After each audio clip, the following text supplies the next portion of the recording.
ছিল সন্দেশখালী ত্রাস দোর্দণ্ড প্রতাপ শেখ শাহজাহানের মার্কেট। বাঘ সিবিআই হেফাজতে ঢুকতেই বাজারে উঠল গেরুয়া পতাকা।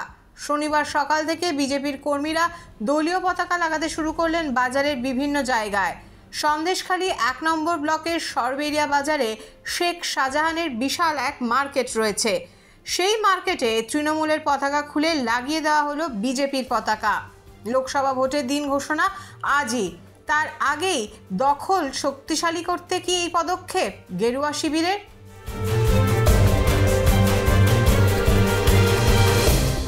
রাজ্য সরকার এবং তৃণমূল পার্টি ৩ জন জেলা পরিষদ সদস্য উত্তম সর্দার, শিবু হাজরা এবং সর্বোপরি শেখ শাহজাহানকে অ্যারেস্ট করেছে এবং তাদেরকে দল থেকেও সাসপেন্ড করা হয়েছে।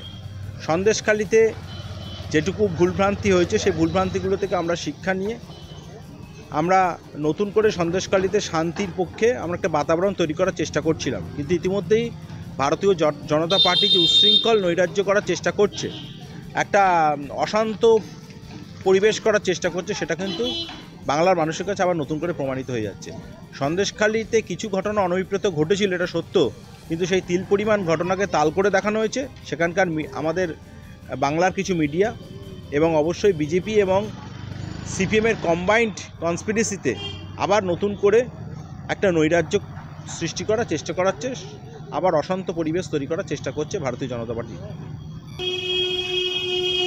শেখ শাহজাহানের যে মার্কেটটা ছিল সেই মার্কেটটাকে দখল করে শান্ত পরিবেশকে অশান্ত করার চেষ্টা করছে। ইতিমধ্যেই তো দল এবং প্রশাসন শিবু হাজরা, উত্তম সর্দার এবং শেখ শাহজাহানকে শাস্তি দিয়েছে, সাসপেন্ড করেছে এবং তারা জেল খাটছে। মমতা বন্দ্যোপাধ্যায় সরকার রাজধর্ম পালন করেছে।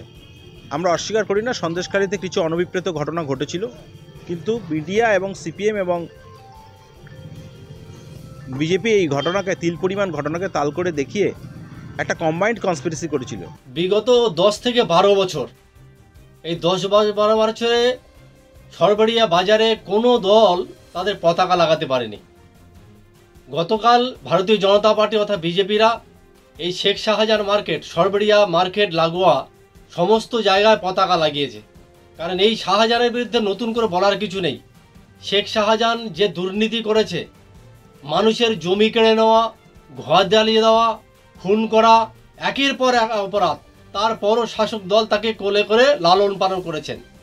কারণ কিছুদিন আগে ইডির উপর হামলা হয়েছিল, তারই পরিপ্রেক্ষিতে সাধারণ মানুষ যেভাবে সন্দেশখালী জনজাগরণ তৈরি হয়েছে, মা বোনেরা সন্দেশখালী দুর্গা বাহিনীরা যেভাবে তৈরি হয়েছেন এবং তারা প্রতিবাদ করেছে, তার প্রতিবাদের ফল আমরা স্বরূপ আজকে দেখছি।